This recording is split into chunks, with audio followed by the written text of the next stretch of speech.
Estamos en vivo.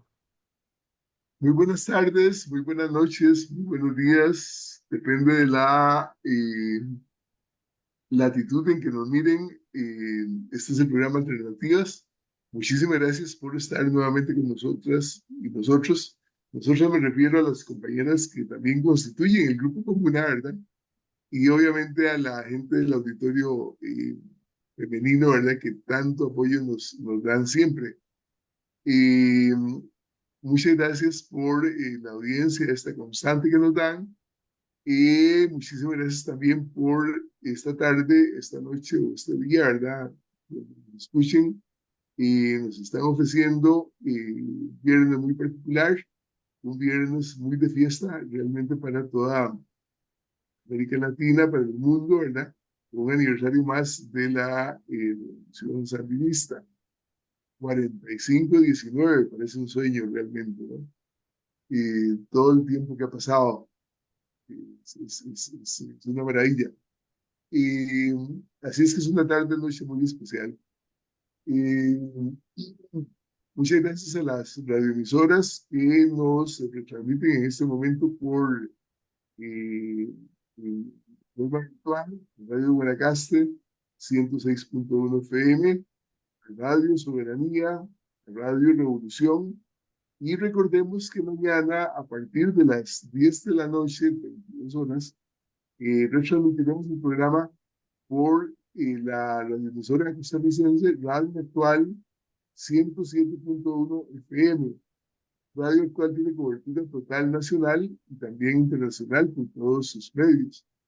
Así es que muchas también a quienes nos escucharán o nos escuchan sábado por la noche. Eh, Muchas gracias también a quienes internacionalmente nos están sintonizando. Por dicha, durante los 5 años que llevamos de estar al aire, hemos hecho amistades por los 4 puntos cardinales, ¿verdad? Siempre que lo digo suena como un poquito pedante, pero por dicha hemos tenido programas por todo lado, ¿verdad? Desde Australia, donde hicimos 2 programas, hasta toda América del Sur, América Central, América del Norte, Europa, en fin, hemos tenido contactos, los 4 puntos cardinales, y muchas veces pues, por esa amistad que mantenemos siempre, tenemos mucho contacto con esta gente. Alternativas tiene dos grupitos, uno que se llama Diálogos Internacionales o Diálogo Internacional, y otro grupito que se llama Amistades de Alternativas.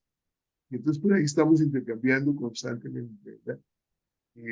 Pues, eventos, etcétera, inquietudes, este maravilloso en cambio que se está dando en este momento. Muchas gracias también, obviamente, al equipo de Alternativas, sin el cual este programa no es posible. Y ante todo y sobre todo, muchísimas gracias a quienes hoy constituyen muy amablemente nuestro panel, ¿verdad? Y que tenemos un panel muy especial hoy, esta tarde. Y está el compañero Camilo, ya él se va a presentar dentro de un momentito. Excelente persona, lo vengo conociendo y me ha dejado la mejor impresión del mundo. Y el compañero Juan Félix Montero Aguilar, viejo luchador, viejo, viejo unas causas de la humanidad que está con nosotros. Muchas gracias también el compañero Isaac, que está manejando los controles de toda la actividad. Eh, Siempre hago una pequeñísima reflexión y la repito todo el tiempo hasta que en algún momento eh, pues nos entendamos al respecto, ¿verdad? Eh, Ha llegado el momento de cambiar este sistema que tenemos y esto lo digo bajo mi responsabilidad absoluta, que para nada ni a las emisoras que me lo transmiten, ni a el programa, ni a los panelistas, sino que eso también totalmente. Creo y cada día me convenzo más que este sistema que hoy soportamos, por ejemplo, en Costa Rica, la parte del mundo, eh, capitalista, neoliberal, es además plutocrático, gobierno de los ricos, leptocrático, gobierno de los ladrones, y esto es supremamente importante, es un sistema homicida, mata a la gente, ¿verdad? Usa a la gente para hacer dólares, para hacer euros, ¿verdad?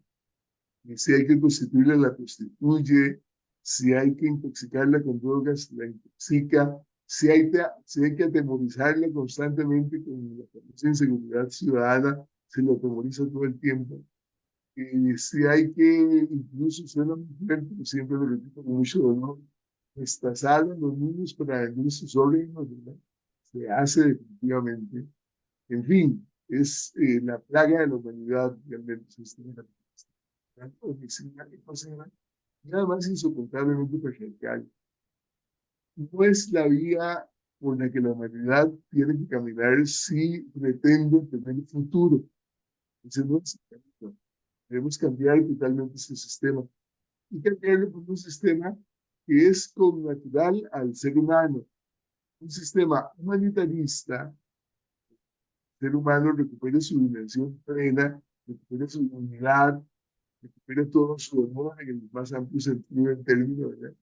Se realice, se pueda realizar plenamente con todas sus cualidades más humanas, solidaridad, amor, comprensión, cooperativismo, sinceridad en sus relaciones, afecto, ternura, todo eso que caracteriza realmente al ser humano, ¿no? Que lo han convertido en fiera definitivamente, ¿no? Entonces, un sistema humanitarista, ¿no? Al servicio realmente de la humanidad, sin caer en antropocentrismos, ¿verdad?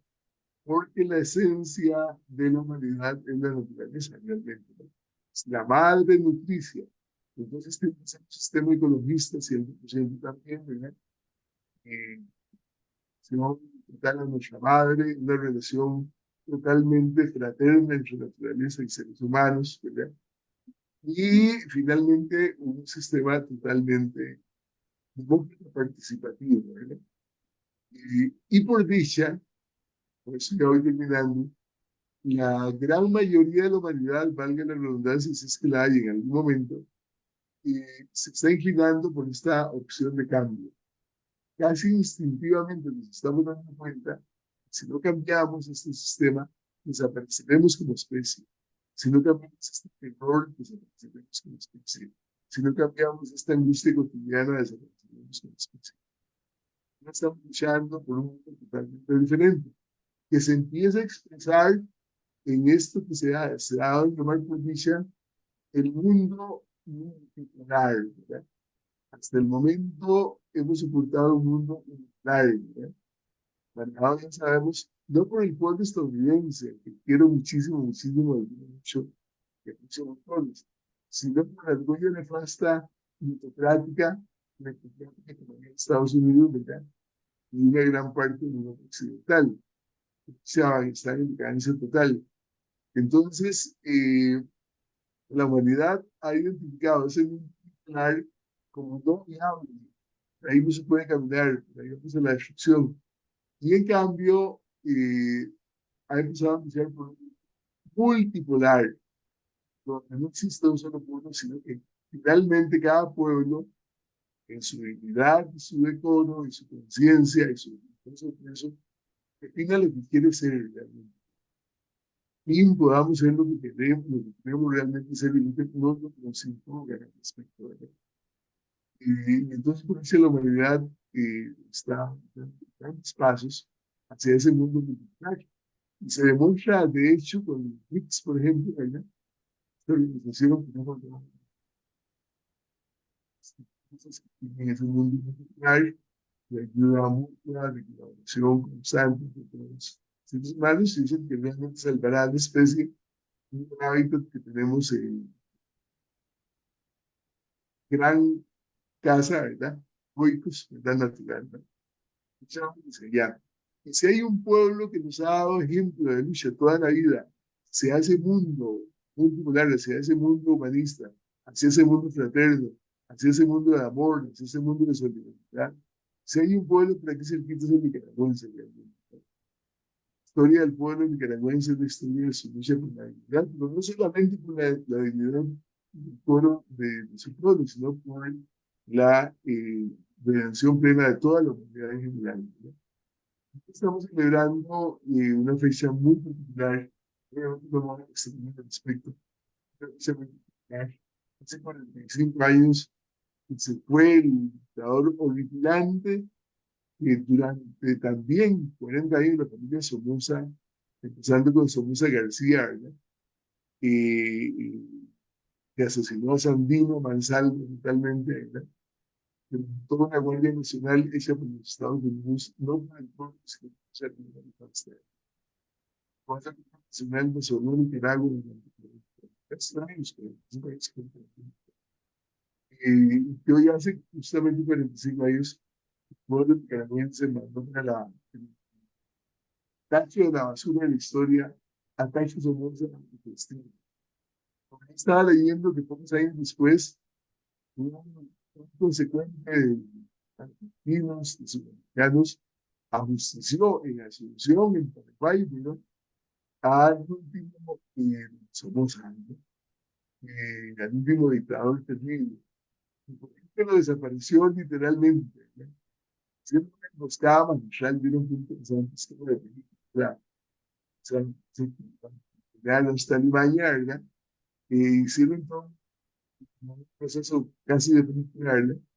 Y no funcionó. Lo justiciaron allá en Asunción. Por cierto, tenía una calle en Asunción que se llamaba General Franco. Asunción está, perdón, en Paraguay gobernaba un dictador terrible, ¿verdad? Y, y solo pues, tres dictadores se metieron ahí y el pueblo fue desapareciendo, ¿verdad? Más bien, en el caso de Somoza, pues, no solo pero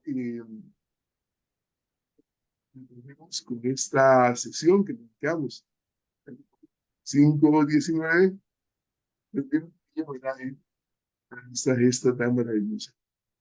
Y le doy habla y yo como autor más a los compañeros panelistas de esta tarde, empezando con una breve presentación de quienes constituyen el panel. También, sí,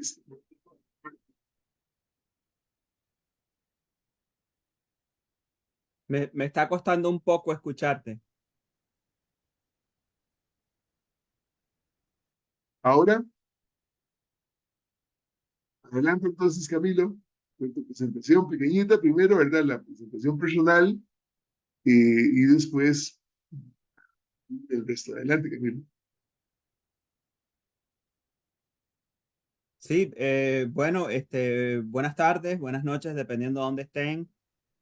Muchas gracias, Luis Ángel y Juan Félix, por invitarme al programa. Es un honor estar en el programa compartiendo con ustedes y con su audiencia. Me llamo Camilo Mejía, soy nicaragüense, de doble nacionalidad costarricense también por parte de mi mamá. Viví parte de mi niñez y de mi adolescencia en Costa Rica también. Ahora vivo en Estados Unidos, tengo aproximadamente 30 años de vivir aquí y pues, ¿qué les cuento? Mis padres fueron eh, miembros muy activos de la insurrección durante los años 70 y obviamente parte de la revolución también durante la primera fase de la revolución a partir del 79. Y ese fue donde yo crecí, ¿no? El seno revolucionario fue donde yo crecí, mis primeros años de vida, hasta la adolescencia. Una vez que perdemos las elecciones, nos regresamos para Costa Rica, donde vivimos aproximadamente 2 años en San José. Y vuelvo a Estados Unidos porque ya había venido a vivir como un año aproximadamente cuando nací, eh, para terminar la secundaria aquí en Estados Unidos. Y en ese momento, bueno, me registro en la universidad. En aquella época, con apenas un año y medio de estar aquí, pero como no tenía ayuda financiera ni tenía la capacidad financiera para pagar por mi propia universidad, porque aquí la universidad es bastante cara, entonces me enlisté en las Fuerzas Armadas de los Estados Unidos, lo cual fue un gran choque para mis padres, que eran sandinistas, ¿no? De eso vamos a hablar un poco más adelante.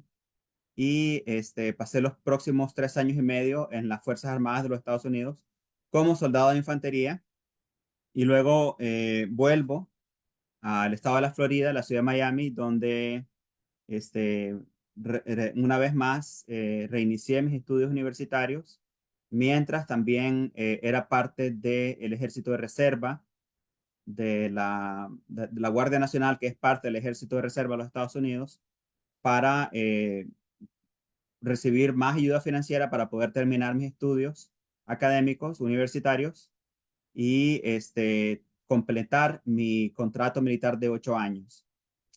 Cuando llego al fin de mi contrato militar de 8 años, en el año 2003, que coincide también con el fin de mi programa académico para graduarme de la universidad, me faltaba un semestre. Ahí es cuando ocurre la invasión de Irak. Bueno, a punto de ocurrir la invasión de Irak. Y entonces el gobierno pasa una ley para impedir a las personas que están a punto de salirse del ejército y extender nuestro contrato militar por una cantidad de años ridícula, ¿no? Aproximadamente 30 años en aquel día, para que pudiéramos ser movilizados y participar en la invasión de Irak. Entonces, en vez de terminar la universidad, me encuentro de camino a Irak, me voy para Irak. En aquel momento, pues yo ya había estado un poco cuestionando un poco más, ¿no? La política y aprendiendo un poco más de política. No me creía que estábamos invadiendo Irak por armas de destrucción masiva o por conexiones con el 9/11, los atentados del 9/11, etcétera.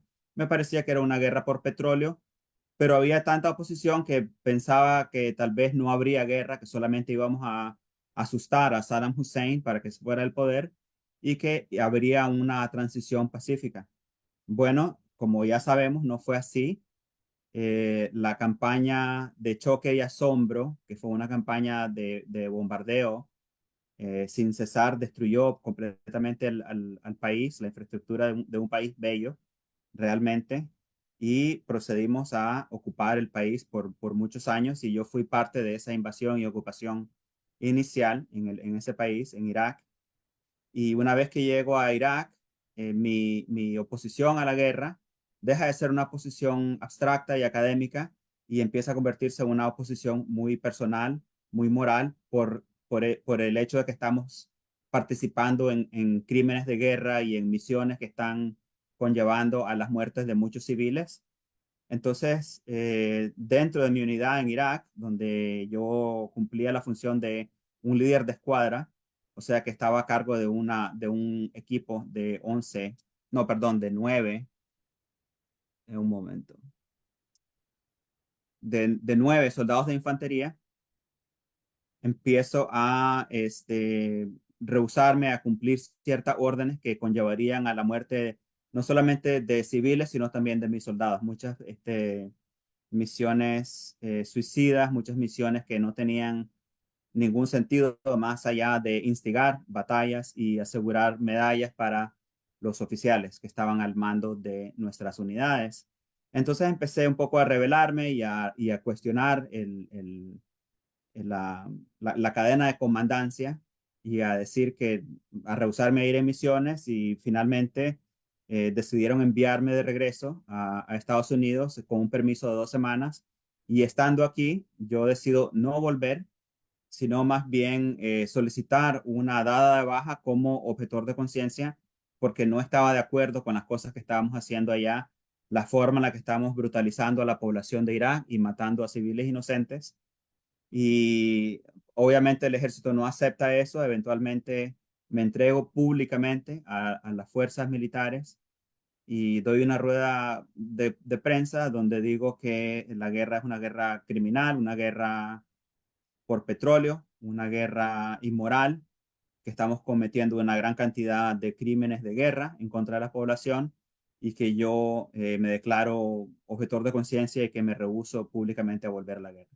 Entonces, en ese momento se convierte en una especie de bomba política, porque yo no solamente estaba expresando críticas públicamente en contra de la guerra, sino que había estado en Irak también y había estado participando en combate. Entonces, no estaba hablando de terceras partes o como anteriormente lo habría hecho desde una perspectiva académica o con una posición, digamos, un no arraigada en la realidad, sino que hablando sobre la base de mi experiencia personal en la guerra. Entonces eso se convierte en un caso muy politizado. Amnistía Internacional me adopta como prisionero de conciencia porque reconocen que yo tengo el derecho de rehusarme a volver a una guerra en la que se están cometiendo crímenes de guerra, pero aún así tengo una corte marcial, no un tribunal, y en la corte marcial, que también fue bastante politizada, me hallaron culpable de deserción y me condenaron a 12 meses de cárcel. Me demovieron de sargento de escuadra a cabo raso y me dieron una dada de baja de mala conducta. Entonces, por buena conducta o tal vez porque no querían que estuviera mucho tiempo ahí, porque era un reo de bastante alto perfil, me dejaron ir 9 meses y medio, aproximadamente 9 meses, menos de 10 meses, me dieron la libertad y en ese momento me convertí prácticamente en un vocero del movimiento antiguerra de la parte militar, o sea, los soldados que o se habían rehusado a ir antes de ser movilizados o habían sido movilizados y ahora estaban hablando en contra de la guerra por las cosas que habían visto o en las que habían participado.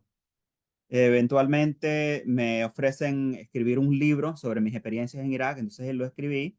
Es una memoria que detalla digamos, mi experiencia desde ser un soldado joven que no piensa muy políticamente a, bueno, mi crecimiento, mi maduración y todo lo que ocurrió hasta el momento en que fui juzgado por una corte marcial. Y entonces empiezo a viajar por el país dando charlas y haciendo lecturas de mi libro y con una concentración básicamente en las escuelas secundarias pobres de los Estados Unidos porque había mucho reclutamiento en los lugares más pobres.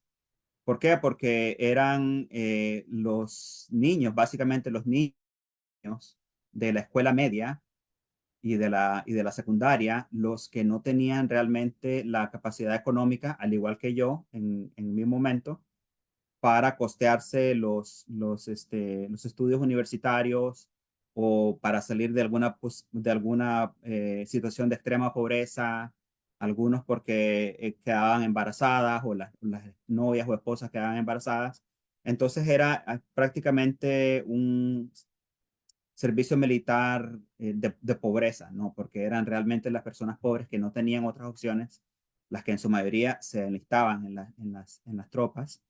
Entonces, para contrarrestar un poco el reclutamiento, porque los reclutadores militares no cuentan toda la historia a los jóvenes, entonces empezamos a hacer bastante trabajo desde el movimiento antiguerra militar dentro de las escuelas para que los jóvenes, antes de firmar un contrato militar, supieran realmente en lo que se estaba metiendo. Entonces hice ese trabajo por bastante tiempo. Después empecé a hacer trabajo más local, porque esto era muchos viajes, conferencias, universidades, diferentes foros donde querían saber qué es lo que estaba pasando verdaderamente en Irak y qué es lo que estaba pasando con el movimiento antiguerra.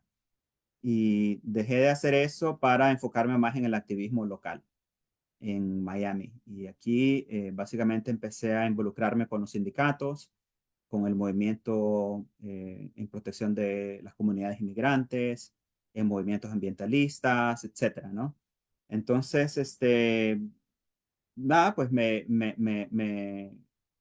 empiezo a enfocar más en la parte local, pero siempre siendo activismo político, antiguerra, pero con menos frecuencia, pero siempre continúo, digamos, estudiando y aprendiendo más sobre las diferentes intervenciones de los Estados Unidos alrededor de todo el mundo, pero no solamente las intervenciones militares, sino otros tipos de intervenciones como lo son, por ejemplo, los llamados golpes suaves o las revoluciones de color, lo que le llaman el lawfare, o los golpes constitucionales, por ejemplo. Eh, y en eso, en el 2018, empiezo a oír noticias de que en Nicaragua el gobierno sandinista está masacrando jóvenes y que hay una situación muy caótica. Entonces, obviamente yo me alarmo porque yo siempre, toda mi vida he sido sandinista.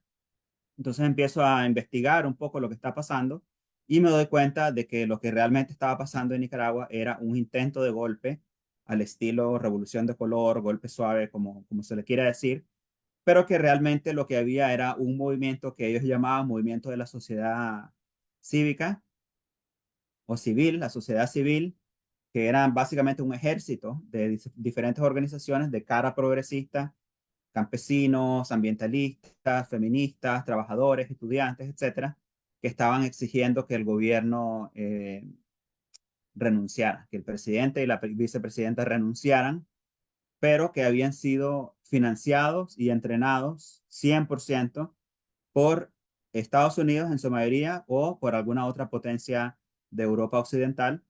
Entonces empecé a ver los paralelos que había visto entre otros lugares y lo que estaba pasando en Nicaragua, como por ejemplo Siria, o lo que había pasado en Venezuela, o lo que había pasado, digamos, en la primavera árabe, etcétera. Y me doy cuenta de que lo que está pasando en Nicaragua es un golpe suave, dirigido y financiado por los Estados Unidos. Entonces empiezo a dar charlas y a hablar sobre lo que está pasando en Nicaragua desde la perspectiva de una persona que ha estado estudiando este tipo de intervención, este tipo de golpe de Estado, que a pesar de ser llamado un golpe suave, no tiene nada de suave, es bien violento. Y además de eso, la destrucción, el miedo, eh, el aterrorizar a la población, la destrucción de instituciones y de ideas y de todo lo que puede representar una revolución o todo lo que puede simbolizar los esfuerzos de un gobierno progresista son básicamente demonizados para aislar al país políticamente y con eso justificar otro tipo de agresiones como lo son sanciones, este, sanciones económicas, aislamiento político, por ejemplo, a través de la OEA, reportes producidos por la industria de los derechos humanos, etcétera, para causar que el gobierno renuncie o que haya un derrocamiento por parte de estos movimientos de choque, básicamente financiados y dirigidos por Estados Unidos. Entonces me doy cuenta de que donde yo antes había recibido una bienvenida muy calurosa, muy cariñosa, como miembro del movimiento antiguerra, ahora la gente me empieza a ver con un poco de escepticismo porque ven que lo que está pasando en Nicaragua está siendo liderado supuestamente por el pueblo o por organizaciones progresistas, entonces empieza a haber un gran cuestionamiento porque la gente realmente no entiende cómo funcionan este tipo de intervenciones nuevas. Aunque no son tan nuevas, realmente podemos ver elementos de lo que estaba pasando en Nicaragua y de lo que ha pasado en otras partes del mundo, por ejemplo, en Irán, en los años 50, cuando empezaron a tratar de derrocar a Mossadegh para instalar al Shah. También se vieron bastantes cosas muy parecidas a lo que se vio en Nicaragua, pero todo esto se viene perfeccionando con el tiempo y empezamos a ver bastante de esto en los años 80, ¿no? Cuando Reagan empieza a tratar de derrocar a todas estas eh, naciones del bloque soviético o que habían sido parte del bloque soviético o eran parte del bloque soviético a través de todas estas revoluciones de color.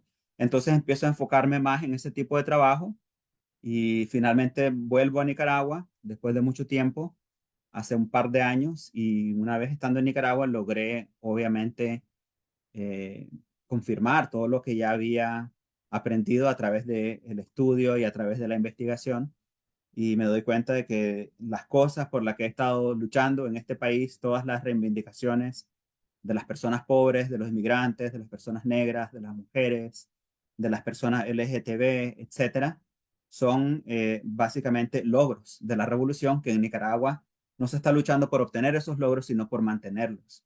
Se está luchando en defensa de todas estas reivindicaciones históricas y pues yo me siento muy orgulloso de ser nicaragüense y de ser sandinista, porque veo que en Nicaragua se está viviendo básicamente una versión un poco más pequeña de ese mundo multipolar del que estamos hablando, del que estábamos hablando durante la introducción, que ahora está básicamente reemplazando el viejo orden mundial, que es el orden unipolar occidental liderado por Estados Unidos, que ha causado tanto, pero tanto daño a través del mundo.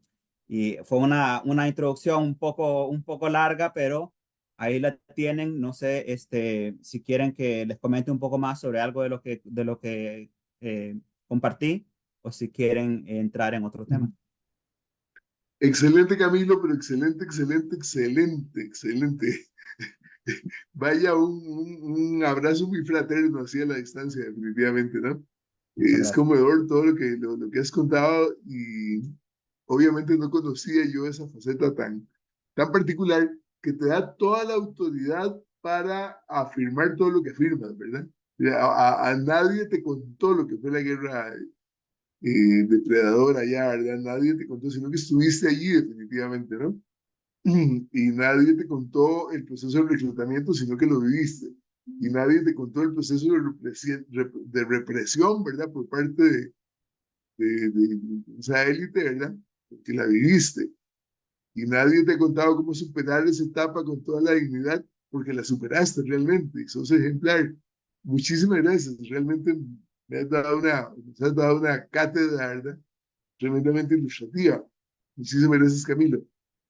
Eh, Muy respetuosamente yo propondría ahora que le demos oportunidad a Juan Félix para ambientar ya el proceso de la gestación de la revolución sandinista, cómo se dio en Costa Rica, cómo se fue dando, y obviamente en Nicaragua, por todo lado, ¿no? Y luego entonces ya te devolvemos el micrófono, ¿verdad?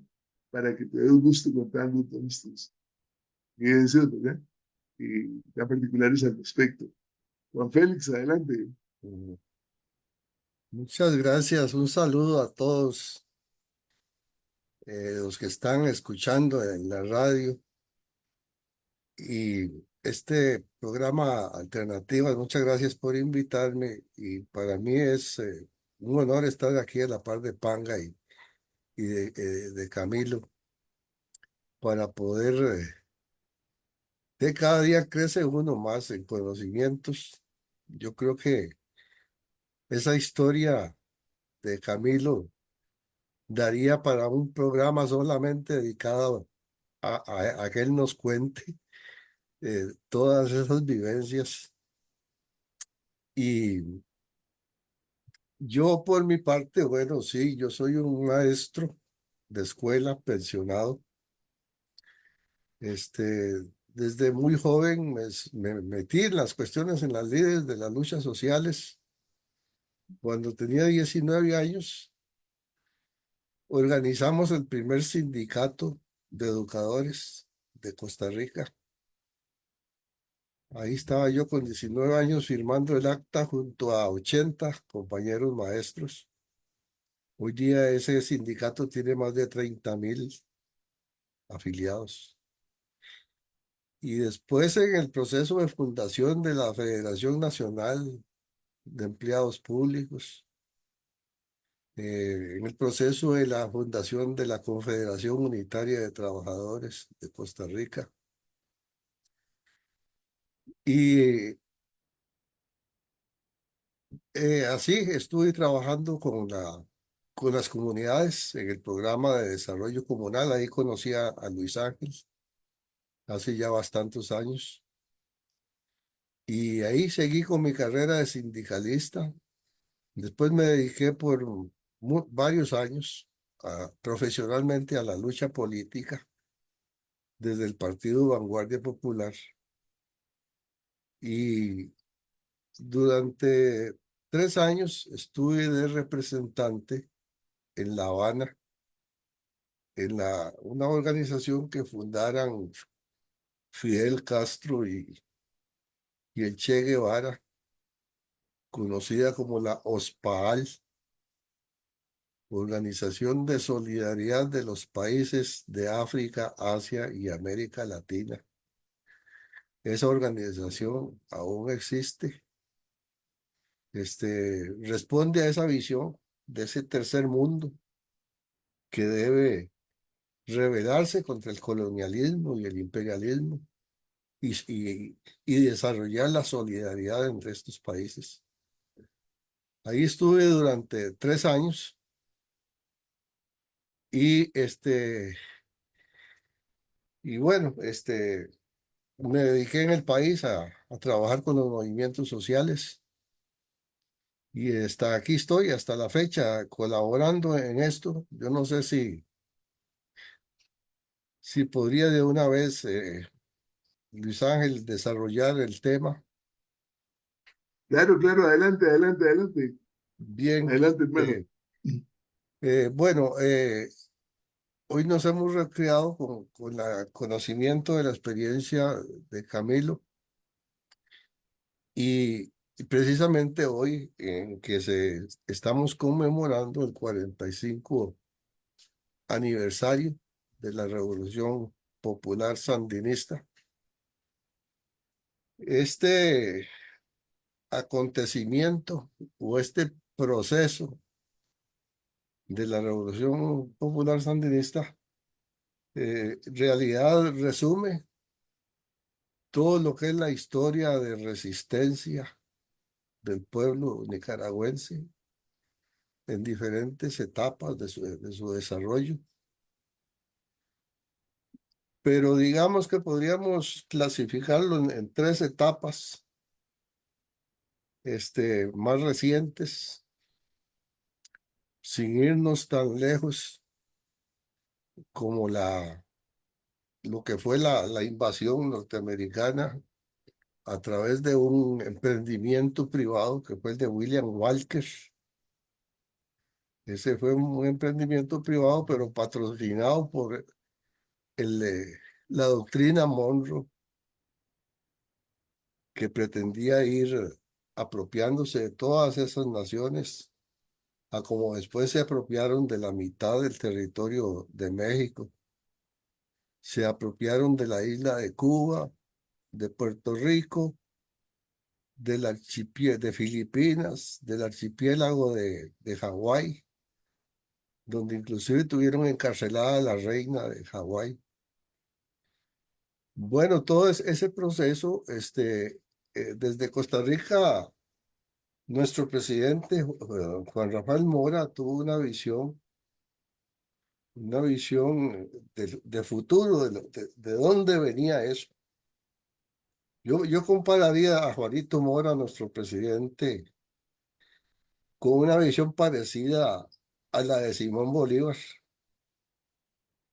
Cuando Simón Bolívar, hace ya más de 200 años, dijo aquella famosa frase de que los Estados Unidos parecen predestinados por la historia para plagar a América de injusticias a nombre de la libertad. Eso lo dijo el Libertador hace más de 200 años y don Juanito Mora vio en esa invasión patrocinada por William Walker, yo le voy a decir en español así porque eh, él vio ya la mano expansionista de Estados Unidos hacia Centroamérica por sus intereses económicos, el interés del esclavismo, de utilizar la vía de tránsito del San Juan, del río San Juan, para transportar sus esclavos por un camino más corto y también apropiarse de estas tierras. Definitivamente para eso lograron nombrar a William Walker como presidente de Nicaragua. Entonces Juanito Mora vio eso y dijo, aquí tenemos que incorporarnos a esta lucha para repeler esta invasión, no solamente porque ya tienen tomado Nicaragua, sino por un interés nacional. Ellos van a tomar Costa Rica también. Y entonces fue cuando organizó su ejército y se fueron. Y en Santa Rosa, el, el 8 de marzo de 1856, se dio esa famosa batalla donde se logró repeler a los filibusteros hacia Nicaragua, que después ellos allá terminaron en la batalla de San Jacinto y otras batallas hasta lograr derrocar a esa invasión. Entonces, desde ahí hay una actitud de solidaridad. En ese tiempo se logró la solidaridad de todos los países de Centroamérica para sacar a William Walker de Nicaragua. Ese episodio, eh, después, con la invasión del ejército de Estados Unidos a Nicaragua en los años 20 del siglo pasado, también se comienzan a dar las manifestaciones de solidaridad. Por ejemplo, en nuestro país se constituyó el Comité de Solidaridad con Sandino, así se le decía, se personalizaba con Sandino. Y allá en esa guerrilla de Sandino estuvo un compatriota nuestro que todos aquí se preguntan por qué se le decía el general Bolio. Bueno, el general Bolio adquirió ese grado de general combatiendo al ejército de Estados Unidos allá en las montañas de Nicaragua. El general Bolio fue un dirigente reformista costarricense y que participó junto a Sandino, como lo hizo Farabundo Martí y otros patriotas de otros países. Y entonces, aquí ese comité de solidaridad, en esos días, una, un periodista estadounidense, decidió ir hasta donde estaba Sandino, allá en las montañas de las Segovias. El periodista Carlton Bills, él fue allá a entrevistarlo y publicó la entrevista, y el Comité de Solidaridad con Sandino de Costa Rica hizo una publicación que la vendía, creo que era a 5 céntimos en aquellos años, para recaudar fondos para la solidaridad con la lucha de Sandino. Aquí tengo yo este ejemplar. Vamos a ver si lo pueden apreciar ahí.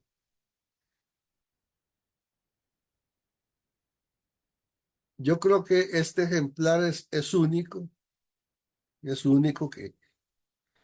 que logró rescatarlo Oscar Jiménez. Un día me lo dio y yo lo tuve por ahí un montón de tiempo, hasta que un día le dije yo a Oscar, mira, yo tengo tu folleto ahí, te lo voy a devolver. Me dice, no, déjatelo vos, con vos están en buenas manos. Entonces, yo he hecho algunos esfuerzos ahí, en unas 2 o 3 ocasiones he tratado de entregar este documento, que yo creo que es muy valioso porque es único. Ven ustedes las páginas amarillentas ahí. Juan Entregarlo allá Félix, al Juan Félix, museo. perdón, Juan Félix, sería bueno que leyeras el título, porque sale un poquito oscuro, entonces que leyeras el Sí. título y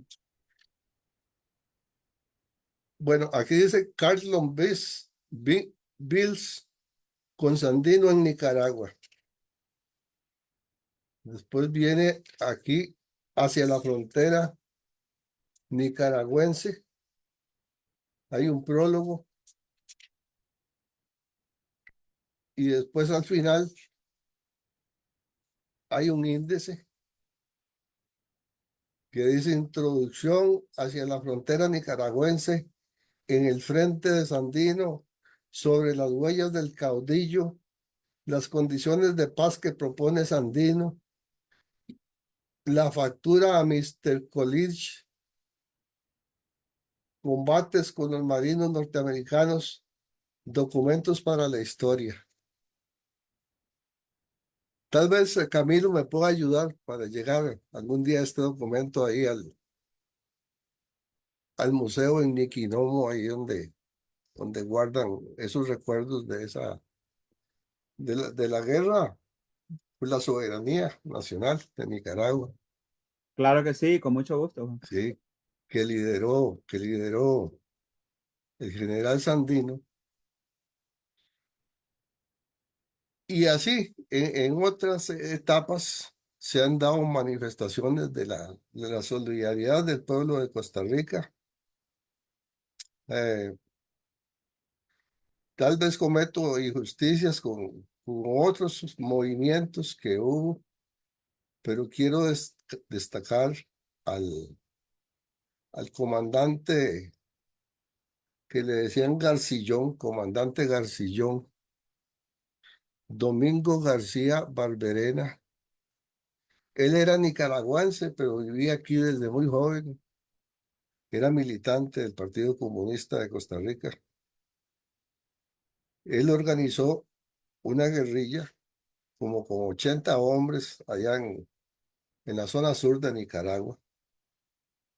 Eso fue en los años 70 y allá cayó en combate el comandante Garcillón. Después, yo decía que podíamos dividir en esas tres etapas, que son desde la guerra de Sandino hasta el año 1979, el triunfo de la Revolución Sandinista. Luego, el primer gobierno de, de Daniel Ortega y la guerra contrarrevolucionaria. Y después de 1914, de 2014, cuando el Frente Sandinista logra conquistar de nuevo el poder, que muchos no creían que el Frente Sandinista volvería al poder nunca, por eso es que muchos desertaron, algunos que fueron muy importantes dirigentes de la Revolución Sandinista, dijeron aquí no hay futuro. Y buscaron otras tiendas, buscaron construir otras opciones, pero siempre ahí estaba el núcleo del Frente Sandinista, ahí estaba Daniel Ortega, que nunca perdieron el rumbo. Yo quiero contar esto porque, bueno, sí tuve el honor una vez de darle la mano a Daniel Ortega Saavedra cuando yo era el representante de Costa Rica allá en La Habana. Estaba invitado al acto del 26 de julio que se realizaba ese año. Ellos lo realizan todos los años en una provincia diferente. Y ese año le correspondía a Matanzas. Entonces allá fui yo, invitado. Y por allá había Daniel Ortega. Y digo, voy a saludar a Daniel Ortega. En ese tiempo era un tiempo de derrota. Es decir, al Frente Sandinista lo habían sacado del poder. Y allí estaba Daniel todavía organizando la lucha, allá él solito. No se me olvida ese acto porque Fidel en su discurso hacía una relación de la historia de luchas del pueblo cubano y explicaba un pasaje y después decía, qué lejos hemos llegado los esclavos. Desarrollaba otro tema y decía, qué lejos hemos llegado los esclavos.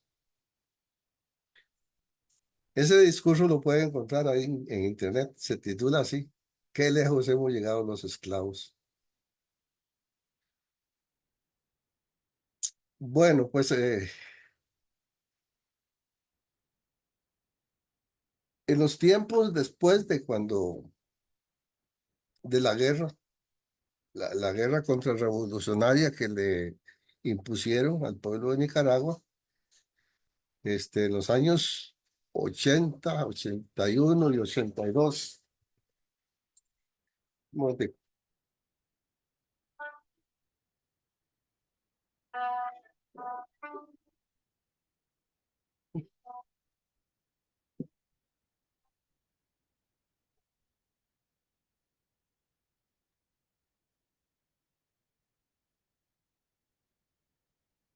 Bueno, en los años 80, 81 y 82, eh, siendo presidente de Costa Rica, Luis Alberto Monge, fue cuando el presidente de Estados Unidos, Ronald Reagan, organizó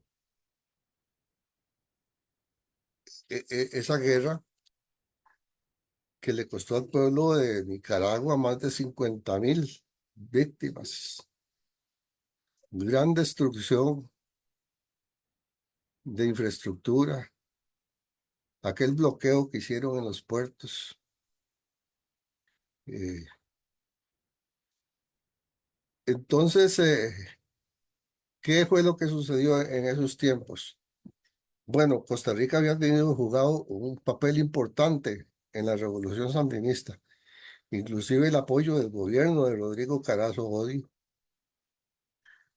Y como consecuencia de ese apoyo al gobierno de Rodrigo Carazo le impusieron sanciones. En aquel tiempo no le decían así, pero le desataron a Costa Rica una crisis económica muy seria. Y después en el gobierno de Luis Alberto Monge, que fue el que le sucedió, entonces decidieron hacer esa ofensiva para sacar al sandinismo del poder en Nicaragua. Y así como Costa Rica, su territorio había jugado en aquel tiempo un papel de retaguardia muy importante, en la contrarrevolución fue doblemente importante para ellos porque ocuparon el territorio nacional de la frontera norte. Desde ahí se movía la contrarrevolución, este, y desde la frontera de Honduras estaban las otras fuerzas financiadas por Estados Unidos. En Costa Rica a mí me consta y así lo decidí, lo denunciamos en su momento, porque yo vivía en aquel tiempo en el frente del aeropuerto internacional Juan Santamaría y ahí veíamos aterrizar aquellos gigantescos aviones Hércules, que lo que traían eran las armas y el avituallamiento para la contrarrevolución. Tenían nuestro aeropuerto como medio para eso. Hacían maniobras militares en Quepos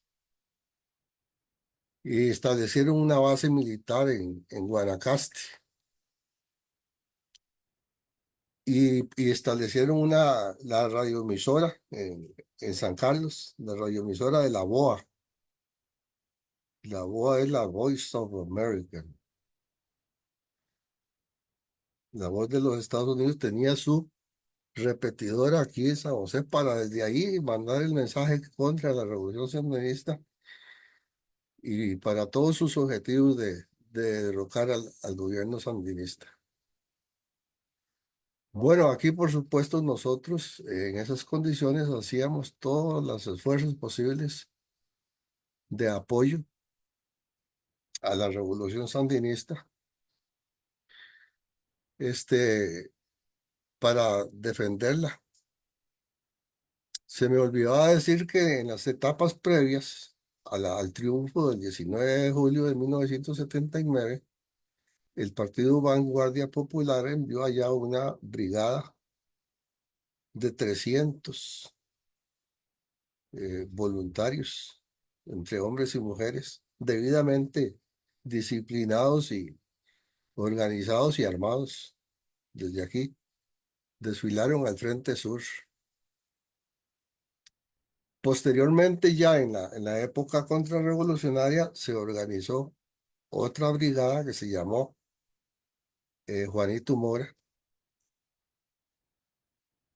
donde participaban militantes de Vanguardia Popular del Partido Socialista Costarricense y del Movimiento Revolucionario del Pueblo. que en aquellos días eran partidos de izquierda que todavía muy organizados, con mucha fuerza, y podían dar esa solidaridad. Bueno, después, en los tiempos, yo es un dato que yo les quiero dar de cómo tienen fríamente calculado, como dicen, el dominio mediático para llevar adelante sus propósitos. En Costa Rica, después de 1979, el Frente Sandinista gozaba de un apoyo de más de un 85% de la población. Estaba muy identificada con el Frente Sandinista y por supuesto aquí había una gran corriente antisomocista. Entonces lo que hicieron fue, tomaron unas medidas, crearon una organización de todas las radioemisoras del país, que se llama Canara, Canara.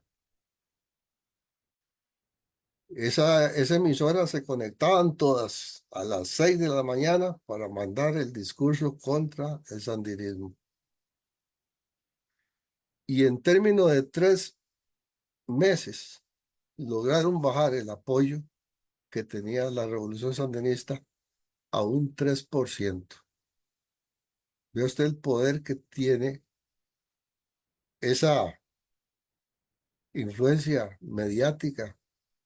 Por eso es que ellos no aflojan y el dominio mundial que tienen a través de las agencias de prensa, a través de esos monopolios, latifundios mediáticos, le decía Hugo Chávez, esos latifundios de los Hearst, eh, que son grandes empresas de la comunicación, que ellos dicen que es la forma de ellos de ganar las mentes y los corazones, y establecen a través de ello esto de que nos hablaba Camilo. Desde ahí es donde hacen el apoyo a sus invasiones, a sus golpes de Estado, a sus primaveras, a los cambios de régimen y a los golpes blandos que llaman. Todo eso va respaldado con un gran apoyo mediático, o para que la gente no se entere, o para que si se entere de la versión de ellos y no logren ver la realidad. Bueno, después, esto ya en época más reciente, eh, sucedió ese intento de golpe de Estado contra el gobierno de Daniel Ortega y Rosario Murillo y el Frente Sandinista en abril de 2018.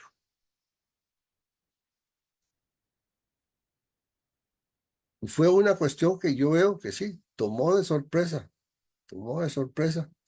una, un proyecto de ley para hacer un aumento ahí a la seguridad social, para dar un mejor servicio, y lo agarraron de pretexto para ese levantamiento que ya lo tenían preparado. Ya venía organizado, financiado desde ese tiempo por las famosas ONG, que por cierto hoy, en estos tiempos, el gobierno de Daniel Ortega ha hecho una ofensiva para erradicar esas famosas ONGs que no son más que lo que llaman ellos la sociedad civil, pero de ellos, de los Estados Unidos, y las utilizan en todos los países para, para sus objetivos. Por esa razón es que en varios países están aprobando las famosas leyes, eh, ¿cómo es que se llaman? De agentes extranjeros. Agentes extranjeros ya la han aplicado en Nicaragua, en Rusia, en Venezuela están por aprobarla, pero que es una ley que data de 1939 en Estados Unidos. Ellos fueron los inventores de ese tipo de leyes para blindarse de cualquier influencia que pudiera venir del extranjero. Sin embargo, cuando un país se protege aprobando una ley semejante, ya entonces se le vienen encima y le dicen que eso es falta de democracia y todas esas habladas. Bueno, en esa situación de esa ofensiva para tratar de tumbar al gobierno de Nicaragua, aquí, por supuesto, ya previamente ese mediatismo había tomado cartas en el asunto y a Daniel Ortega lo habían convertido en un demonio. Aquí decir algo a favor de Daniel Ortega era como hacerle una oración al diablo. Cualquiera persona que se atreviera a salir a decir algo era simplemente un traidor a la patria. Así de sencillo. Sin embargo, un grupo pequeño de aquí nos atrevimos, como decimos nosotros, a ponerle el pecho a las balas y organizamos el Comité de Solidaridad con Nicaragua. Eso fue en medio de ese levantamiento, cuando tenían los famosos tranques que tenían a Centroamérica paralizada, el comercio, y ahí agarraban a los transeúntes y los desnudaban y los pintaban de azul y blanco. Y en esos tranques asesinaron a más de uno, causaron un daño terrible a la economía de Nicaragua que precisamente hasta el Fondo Monetario había felicitado al gobierno de Nicaragua por el desarrollo que estaba teniendo Nicaragua, la solidez de su economía. Y claro, después de eso hubo un descenso, una crisis. Y claro, todo esos propósitos los tenían calculados. Si no tomamos el gobierno, le afectamos la economía y después, algún día el gobierno caerá. Pero, pero no. Ahí en Nicaragua le dieron la vuelta a la tortilla y yo creo que nunca antes como ahora está más firme ese gobierno. Yo fui invitado en esos días a una entrevista en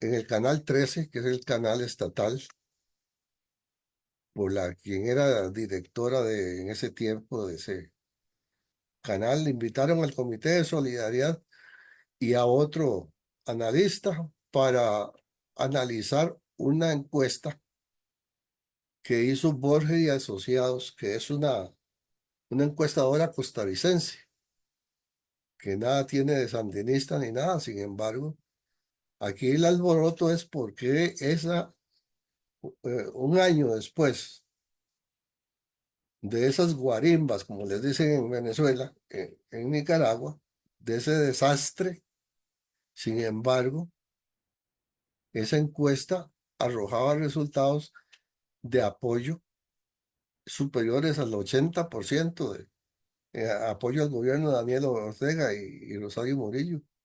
Aquí no podían entender cómo era que eso pasaba. Y entonces, bueno, yo asistí a esa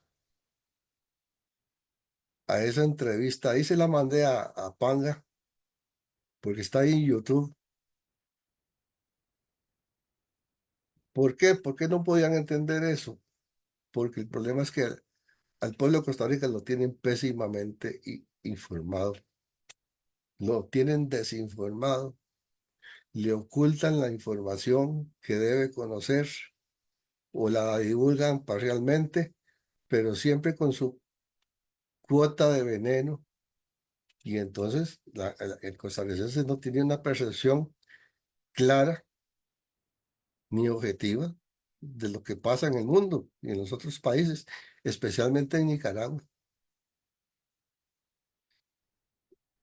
Y bueno, yo creo que fue un buen aporte el nuestro en ese momento. Yo quiero destacar dos personas, aunque hubo más ahí, algunos militantes de Vanguardia Popular. Este,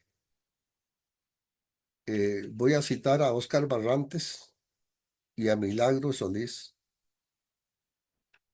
Posiblemente cometa injusticias, porque ahí fue un grupo como de unas 15 personas que estuvimos en eso, pero ellos fueron la cabeza, una cabeza muy importante de ese comité de solidaridad que nos atrevimos a ponerle el pecho a las balas, como dije en un principio.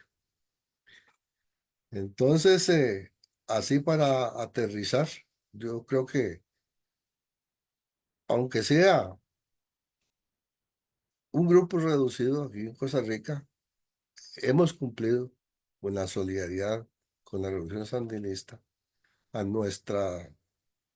nuestras posibilidades y entonces nos sentimos muy felices de que se esté llegando a este 45 aniversario de la celebración del triunfo de la revolución sandinista y que siga vigente y sigue para adelante y cada día más mejor, como dicen.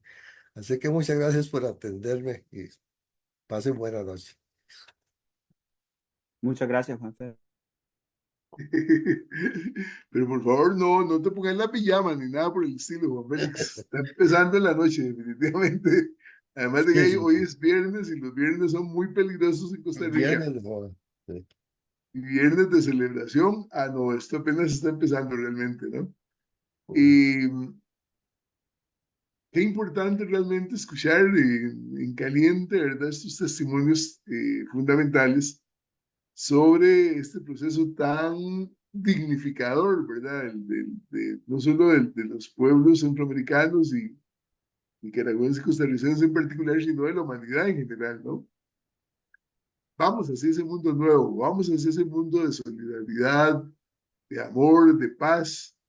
Una paz, eso sí, fundamentada en la justicia económica integral, que debe ser entonces una justicia, más bien, la justicia integral, que debe ser económica, debe ser política, debe ser social, debe ser cultural y obviamente debe ser ecológica, ¿verdad? Y es que la humanidad necesita realmente cambiar este mundo, ¿no? Y ya no lo soportamos. Y Camilo me contaba que allá en Miami el calor es terrible cuando no hay aire acondicionado, ¿verdad?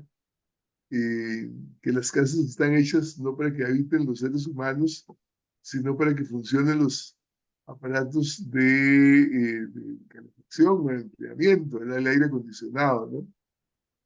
Es terrible cómo nos han quitado esa posibilidad de realizarnos en nuestros hogares.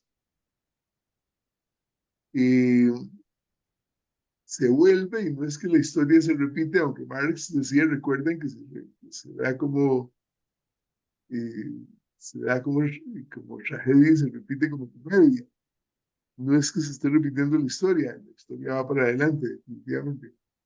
Pero hace 200 años los seres humanos peleaban por la clase trabajadora fundamentalmente, por los derechos que ahora estamos peleando, el derecho a un hogar, el derecho a una familia, el derecho a la tranquilidad, el derecho a la paz, el derecho a un trabajo digno, el derecho a, como decía el cantante chileno, con referencia a Vietnam, ¿verdad?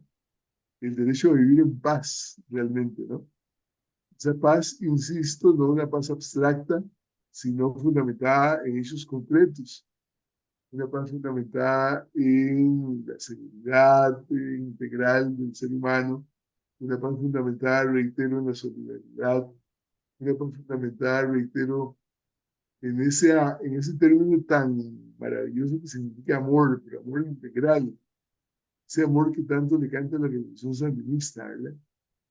Y es amor, comprensión, cariño, respeto, solidaridad, afecto, cooperación, ese amor a la madre naturaleza, ese amor a hombre, como decía muy la eternidad.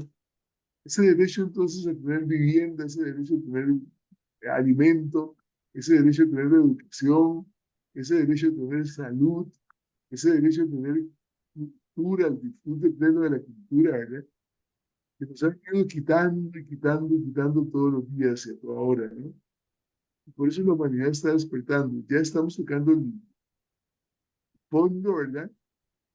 El fondo de la muerte. Pero si no cambiamos el sistema, vamos hacia la muerte, digamos. Y por eso cuando nace un movimiento como el sandinista, ¿verdad? Ya Juan Félix planteó sus orígenes históricos profundos, ¿verdad? Lo mejor de la humanidad, y me refiero a lo mejor de la humanidad con lo más consciente de la humanidad, o aquella humanidad que le da paso a su instinto de conservación, se identifica con ese movimiento, ¿verdad? Y entonces toda la lucha en Nicaragua se ha replicado aquí en Costa Rica plenamente, ¿verdad? Y toda nuestra se ha identificado con las luchas nicaragüenses, porque son las luchas propias, ¿verdad? Y, y poco a poco nos vamos dando cuenta, a través precisamente de todo este proceso de lucha, de que en Costa Rica, de que la lucha que se da allá en Nicaragua es una lucha que se debe dar en Costa Rica. Yo repartí Fisher, ¿no?, por todo lado, y entonces un profesor, por cierto, que de ciencias políticas, de cuyo nombre no quiero acordarme, eh, me manda una notita: viva el pueblo, muerte la dictadura. Y entonces le digo, si te refieres a Costa Rica, estoy totalmente de acuerdo, ¿eh? Viva el pueblo se residencia bajo una dictadura que durante más de 200 años, ¿verdad?, la historia misma, en Costa Rica hemos venido soportando, ¿verdad? La dictadura, como decía al principio, de los grandes ricos costarricenses, la dictadura de los grandes plutócratas, la dictadura de la gracia, ¿verdad? Ese grupo de ladrones que nos han ido robando mucho de nuestro pueblo. Y como bien señalaba Juan Félix, como mediante la manipulación ideológica, que ahora tiene un montón de nombres, ¿verdad? Como mediante la manipulación ideológica le han dado vuelta a todo el proceso de Costa Rica. La democracia perfecta, ¿verdad? Cualquiera que se oponga a los intereses del gran capital se convierte en una dictadura terrible, ¿verdad? Bueno, pues ha llegado el momento de que entendamos que en Costa Rica nunca ha habido democracia. Un pueblo. Debemos gratis, ¿verdad? Debemos gratis poder. En Costa Rica lo que ha habido siempre es plutocracia. Lo comentaba hace 8 días que el presidente de la República aquí en Costa Rica decía que esto era una dictadura perfecta en 75 años. Se quedó corto el señor este, ¿verdad? Ha sido una dictadura perfecta de 203 años, qué sé yo, ¿verdad? Y incluso desde la colonia misma de esta argolla misma, ¿no? La dictadura sangrienta, claro que sí. Cómo han muerto en nuestros campos de todo tipo de necesidades, en nuestros campesinos, pero en las ciudades mismas, en las periferias, en los anillos de pobreza, ¿verdad? Cómo ha muerto la gente por falta de básico. Yo recuerdo que en pleno auge del reformismo costarricense, ¿verdad? Eres, ver toda esta gente, ¿verdad?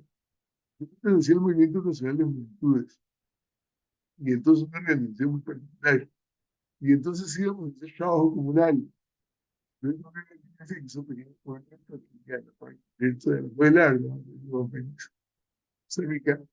Y Grecia se ha caracterizado siempre, la han caracterizado siempre por ser un cafetal con luz, ¿verdad? Dice, un cañal con luz, ¿verdad? Entonces, aquí se produce la caña. El súper café se ha producido tradicionalmente, ahora se volaron todo eso para dar, ¿verdad? La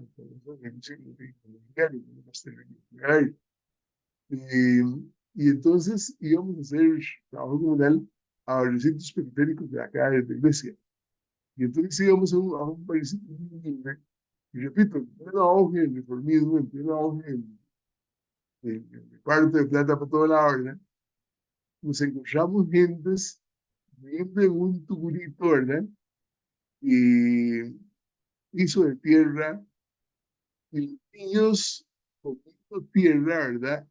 Donde antes hacían sus necesidades, ¿verdad? Antes lo habían hecho. Y la gente se moría de hambre, se moría de todo tipo de necesidades. Y se moría de necesidades físicas y de necesidades culturales y de necesidades espirituales en el buen sentido, ¿no? Entonces, esta dictadura de la plutocracia cleptocrática que hemos enfrentado en Costa Rica ha ido generando víctimas todo el tiempo, miles y miles de obreros, de campesinos, obreros en las fábricas maltratados, obreros en las fábricas explotados, accidentes laborales constantemente en aquella época y Juan Félix conoce muy bien que es la mortalidad que hay de obreros, y no solamente de muertes, sino accidentes constantemente en Costa Rica por falta de elemental salud ocupacional. La vida no se respeta acá. Yo reitero, han muerto miles de costarricenses anónimamente, ¿verdad? Y mientras una campaña nacional y internacional se roba todo el esfuerzo de esos trabajadores, se roba el derecho a la vivienda, el derecho a la familia, a vivir en paz. Ahora en esta jornada de tres por casos, ¿verdad? Recordemos que durante 200 años los obreros han luchado por las 3 8, ¿verdad? 8 para trabajar, 8 para descansar, 8 para esparcimiento, educación, etcétera, ¿verdad? Y nos están quitando todo eso, definitivamente. Ese proceso ¿cómo se llama? Manipulación económica que estamos siendo víctimas todo el tiempo en Costa Rica, da asco, definitivamente. Me está costando un poco otra vez escuchar, entenderte un poco. Ya, ahora suena. Ahora un poco mejor. Bueno, vamos a hacer un volado, como dicen. Ahora, ¿cómo suena? Perfecto, perfecto. Perdón, perdón, perdón. Es que algunas veces el micrófono se adormece. Entonces, mejor me tiro a computadora. Y gracias, Camilo, por llevar ese control. Excelente.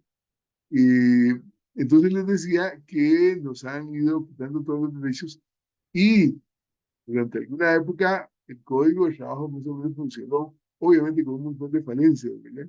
Con un montón de defectos. Pero ahora lo están violentando totalmente, ¿verdad? Y entonces el derecho a una vida sana familiar, de estar con sus hijos, de estar luego de una jornada laboral eh, agotadora, los fines de semana, disfrutar con los niños y la señora, ¿verdad? El descanso que merecen, ir a la playa un rato, no, acá eso desapareció totalmente, ¿verdad? Entonces los derechos los han ido robando. Y, en fin, el pueblo costarricense se ha ido entendiendo la situación y esa revolución dignificante que se ha dado en Nicaragua, que se está dando en el plano de todo el mundo. Esto va a sonar, como bien plantea Juan Félix, y va a sonar como una cosa terrible en ese momento, ¿verdad? Esa revolución, dada la manipulación terrible y violenta que hemos sufrido, esa revolución que debemos replicarla en Costa Rica. Hoy con características costarricenses, cada joven tiene su forma de hacer una revolución. Pero esos cambios grandiosos que ha hecho esos sandinistas en Nicaragua, acá se tienen que replicar. Y cuando se ha dicho que Costa Rica es ejemplar económicamente, etcétera, etcétera, cosa que es totalmente falsa, ¿verdad? Gracias se pone en Nicaragua. Ahora la situación se volcó totalmente. Nicaragua tiene índices de desarrollo maravillosos que ahora Camilo nos puede contar claramente. Nicaragua tiene índices de salud maravillosos. Yo leo constantemente la prensa nicaragüense, la prensa, y entonces me entero de cómo los amigos hospitalarios nicaragüenses se ejemplan totalmente. Ese cuidado por la salud del pueblo nicaragüense es constante, ¿verdad? Campañas de vacunación, campañas de todo, por todos lados, por todo Nicaragua. Cómo se ha expandido la red de caminos por todo lado, ¿verdad? En Nicaragua, cómo se apoya desde todo punto de vista a la agricultura, la ganadería, el desarrollo puntual, el desarrollo industrial, y ahora con ese apoyo maravilloso de Rusia, siempre digo la Unión Soviética, el fondo del pueblo ruso soviético. Y esa solidaridad del pueblo ruso, del gobierno ruso, esa solidaridad del gobierno chino, del gobierno iraní, en fin, de lo mejor de la humanidad, definitivamente, ¿no? Y se está traduciendo en Nicaragua, un pueblo abundoso, un pueblo disciplinado, un pueblo maravilloso, es un ejemplo total para el resto de América y muy particularmente para Costa Rica. Creo que debemos aprender muchísimo de lo que se está dando en Nicaragua en este momento.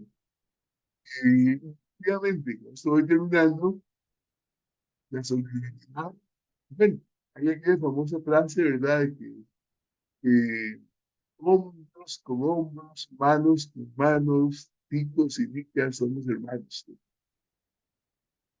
Y hay un ejemplo de evidente, es decir, también es nuestro hermano, ¿verdad? Nuestro hermano y yo sé que nos sentimos hermanitos totalmente, ¿no? Y así es que entonces, vamos acá a la última frontera, incluso no hay fronteras, ese ejemplo vivo, ¿no? Y podamos ir y venir constantemente, entender en vivo lo que está pasando. Y yo le pido al pueblo costarricense que cree en Dios y despertemos. Queremos dar una vuelta allá por Nicaragua, además de que turísticamente es bellísimo, que es un pueblo bellísimo, es un pueblo hospitalario, es un pueblo hermoso de todo el mundo que está ahí, ¿no? Alguien me comentaba una vez, mira, el día que llegas a la casa y te pasa hasta la cocina, ¿verdad? En cambio, el tico cuesta que te ingrese a la sala, ¿verdad? Que te dice, venía a mi casa ya, el tico te dice, ¿cuándo vas por allá? ¿Verdad? Es una cosa así, tremenda, ¿eh? Entonces, recuerdo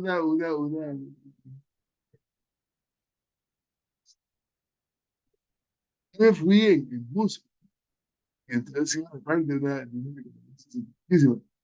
señora, lo que ella me compartió la comida, que, ay, todo eso, en calidad de una cocina riquísima, una cuchara deliciosa.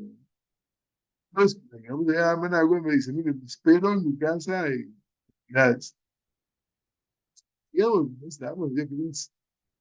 Bueno, ya me fui, y en efecto, eso está la cocina, cocina deliciosa. En fin, y veremos los picos y picas de las grandes vendas que nos han metido en sus ojos, esta maldita manipulación ideológica, la radio y la televisión comercial mexicana, esta música que no se Costa Rica, ¿no? Todo se pierde. Liberémonos y veamos la realidad. A esa realidad concreta hay un impedimento también, pues, eh, estar todo lo que tiene ahí en la mente, ¿no? Que nos hable, bueno, todo lo que quiera, quedamos a 2 minutos, y particularmente la revolución hoy y la revolución de sus perspectivas. Adelante, pero te quiero que estoy de esta libertad de plantear todo lo que quieras. Perdón, Panga, no te escuché bien eso último que dijiste.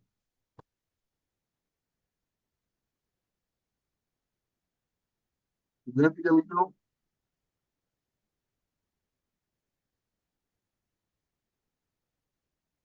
No te escuché bien. ¿Qué es encender el micrófono? Ok.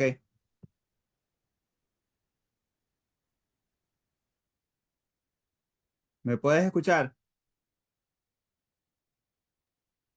Creo que te está dando la palabra, que usted continúe.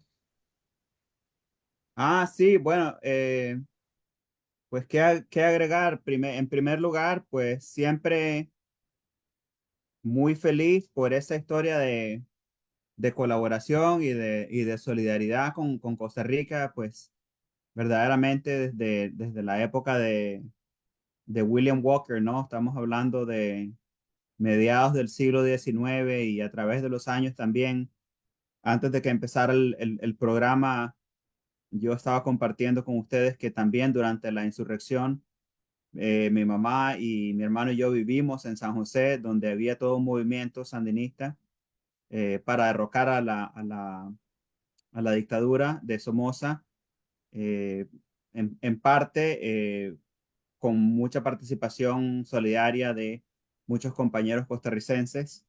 Y pues muy encantado también de conocerse un poquito sobre la historia que contaron sobre el Comité de Solidaridad con Nicaragua. No lo conocía.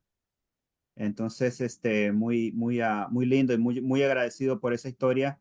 Me encantaría seguir profundizando un poco en eso, tal vez en otra ocasión. Pero sí, también comentar un poco sobre esa transición, ¿no? Al movimiento, o no digamos al movimiento, sino al orden multipolar mundial. Y vemos cómo vamos saliendo, ¿no? El mundo, la humanidad va saliendo de este orden unilateral, unipolar, liderado por los Estados Unidos, que ha causado verdaderamente tanto daño.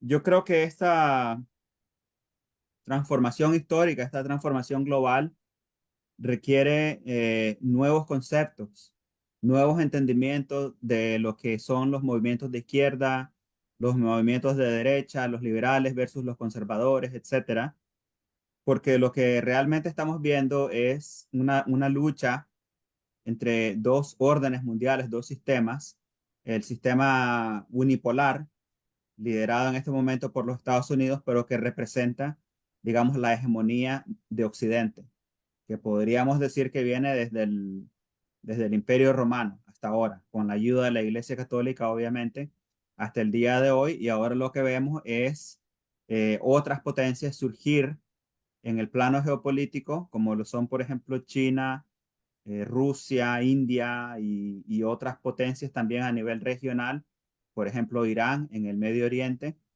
y también, obviamente, pues Turquía y otros países, ¿no? Pero realmente lo que estamos viendo es que la vieja dicotomía de izquierda versus derecha, que era básicamente una dicotomía que viene a nacer dentro del marco ideológico, político, filosófico de Occidente, ya está obsoleto, verdaderamente, porque, por ejemplo, en los Estados Unidos, lo que estamos viendo es un establecimiento político con dos actores principales, que son los republicanos y los demócratas. En este momento, el representante de los republicanos sería Donald Trump, aunque él realmente no pertenece en el establecimiento político tradicional. Y por otro lado tenemos al presidente Biden. Y el presidente Biden sí es parte de esa clase política tradicional de los Estados Unidos, en la cual estos dos partidos políticos, demócratas y republicanos, o bien se podría decir izquierda versus derecha, liberales versus conservadores, básicamente tienen la misma agenda. Y es esta agenda de este mundo unipolar, global, neoliberal, ¿verdad? Y entonces, por otro lado, lo que tenemos es un movimiento nacionalista, o sea, un movimiento que pretende salvaguardar la estructura del Estado-nación, el crecimiento económico del país, la grandeza del país, el ejército del país, la economía del país, y no el favorecimiento a un mundo global en el que el gestionamiento de la política, de la sociedad, de los recursos naturales, de la economía, etcétera, está en manos de organizaciones no elegidas democráticamente por nadie, de cara altruista, por lo menos hacia afuera, pero financiadas por las grandes empresas y los grandes intereses industrialistas, los grandes intereses bancarios, etcétera. Entonces, la gran analista geopolítico mexicano Alfredo Jalife ya no quiere decir que estos son movimientos nacionalistas versus globalistas, porque digamos que el término nacionalista tiene, eh, como que no cae muy bien, ¿no? Por todo aquello del fascismo y el nazismo y qué sé yo, y que más bien lo que estamos viendo es un movimiento soberanista de cara a un movimiento globalista, ¿verdad? Entonces el movimiento globalista, si queremos entender un poco más hacia dónde va el mundo bajo este sistema, que como hemos dicho está siendo desafiado por este nuevo orden multipolar, podemos, por ejemplo, ver la Agenda 2030 de las Naciones Unidas, donde vemos más o menos qué es lo que ellos quieren hacer, el tipo de mundo que ellos quieren crear. O también lo podemos ver, por ejemplo, en el Foro Económico Mundial, the World Social Forum, que tiene sus grandes conferencias en Davos, ¿no? Donde se reúnen muchos de los líderes de los países más poderosos de Europa y los Estados Unidos y, bueno, el G7, etcétera, pero que realmente cada día tiene menos poder de cara a, por ejemplo, la agrupación BRICS o estas nuevas potencias emergentes, como son China, Rusia, etcétera. Um, entonces, realmente lo que estamos viendo y lo que hemos visto en Nicaragua, vamos a volver a Nicaragua en un momento, pero lo que estamos viendo son movimientos que buscan proteger esa soberanía nacional y esto puede ocurrir desde la izquierda o puede ocurrir desde la derecha. Por ejemplo, el movimiento soberanista o el movimiento nacionalista en los Estados Unidos, liderado por Donald Trump, se podría decir que es de derecha. Se podría decir que es un movimiento conservador, porque está liderado por un hombre multimillonario que busca favorecer ciertas industrias, que busca favorecer cierto tipo de economía y que quiere que los Estados Unidos permanezca en la cima, digamos, en relación de otros países y que continúe siendo el poder hegemónico sin igual, ¿no? Pero al mismo tiempo vemos una plataforma política, una agenda política que básicamente amenaza a la agenda geopolítica del mundo del orden globalista neoliberal, porque busca esa protección y ese desarrollo de este Estado-nación. Y si escuchamos las cosas que dice Trump, aunque nos guste o no nos guste, realmente digamos, una retórica bastante nacionalista, bastante proteccionista, construir un muro, controlar el problema de la migración, hacer América grandiosa otra vez, reconstruir la infraestructura, los puentes, las escuelas, etcétera, que vuelvan los trabajos, que vuelva la industria, taladrar dentro de los Estados Unidos, buscar el petróleo, buscar el gas, etcétera, todas estas cosas, para que los Estados Unidos recupere su estatus de superpotencia invencible digamos, en el tablero global. Eh, Vemos que un partido demócrata que históricamente, por lo menos en lo que va de este siglo y en una gran parte del siglo pasado, tuvo digamos, un mercadeo, un marketing, una publicidad del Partido de los Pobres, del Partido de Izquierda, el Partido Liberal, que ahora estamos viendo que es el partido que nos tiene al borde de una guerra nuclear, por ejemplo, en Ucrania. Continúa siendo el partido que, a la par de, digamos, los elementos tradicionales del Partido Demócrata, del establecimiento, perdón, del Partido Republicano de establecimiento, continúa apoyando a un Israel genocida que sabemos perfectamente bien que ha bombardeado organizaciones humanitarias mientras le dan de comer a niños que se están muriendo de hambre, que bombardea hospitales, que bombardea corredores humanitarios mientras la gente trata de huir de los bombardeos. Y ellos continúan en eso en medio de una gran inflación, en medio de una gran crisis de vivienda, que están completamente desconectados verdaderamente de la realidad del pueblo norteamericano. Lo vemos también con Macron y los chalecos amarillos. La respuesta de Macron a los chalecos amarillos, que básicamente fue en respuesta a este modelo globalista neoliberal que buscaba básicamente privatizar y a la par de la privatización también la austeridad, cortar servicios sociales, incrementar la edad de retiro, ese tipo de cosas, y lo que vimos fue una respuesta brutal en contra de estos movimientos, que yo creo que lo único que lo salvó en aquel momento fue la pandemia de COVID, ¿no? Que mandaron a todo el mundo a sus casas, pero igual vemos esta guerra, ¿no? Esta guerra entre los establecimientos políticos bien establecidos del viejo orden mundial que viene de salida, que buscan este mundo globalista, este mundo neoliberal, que no quiere ya la soberanía, que no quiere que los países se desarrollen o protejan sus economías, sus poblaciones, etcétera.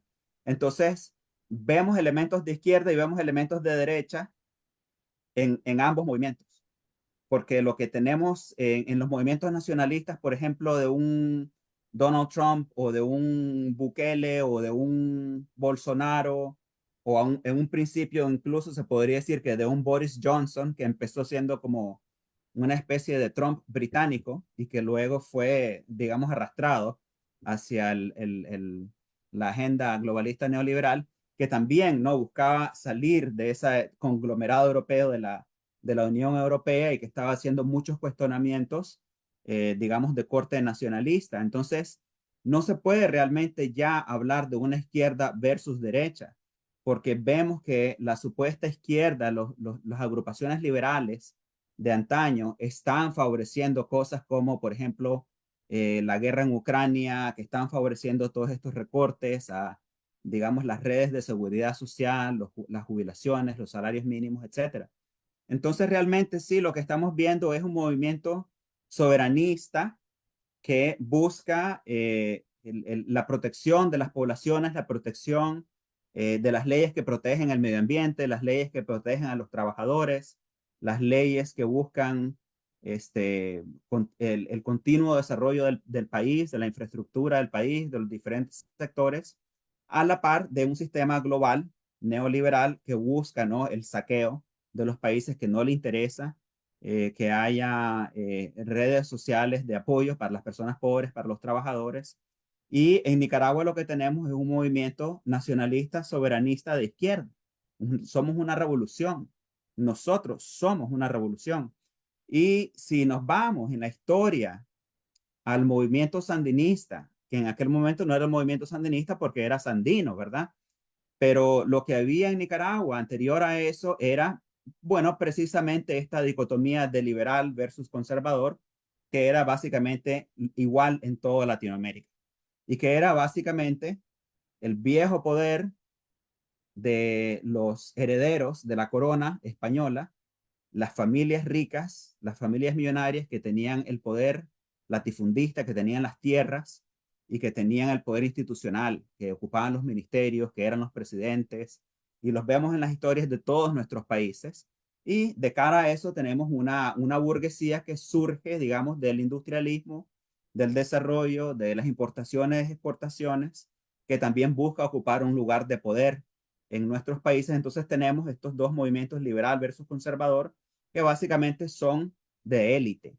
Entonces, con la entrada de Sandino, cuando Sandino se da cuenta de que los liberales y los conservadores son la misma cosa, ambos estaban sirviendo los intereses de los Estados Unidos, entonces viene a insertarse dentro del quehacer político y dentro de esta lucha, pero adhiriendo, ¿no?, una nueva cara digamos, al panorama político, al panorama social, al panorama militar, que es popular. No es liberal, no es conservador, sino que es del pueblo, los trabajadores, los obreros, los campesinos, y que además de eso es soberanista. La gesta de Sandino es una gesta revolucionaria, popular, soberanista por la liberación de Nicaragua, para que nosotros no tengamos, no estemos bajo el dominio de ninguna superpotencia.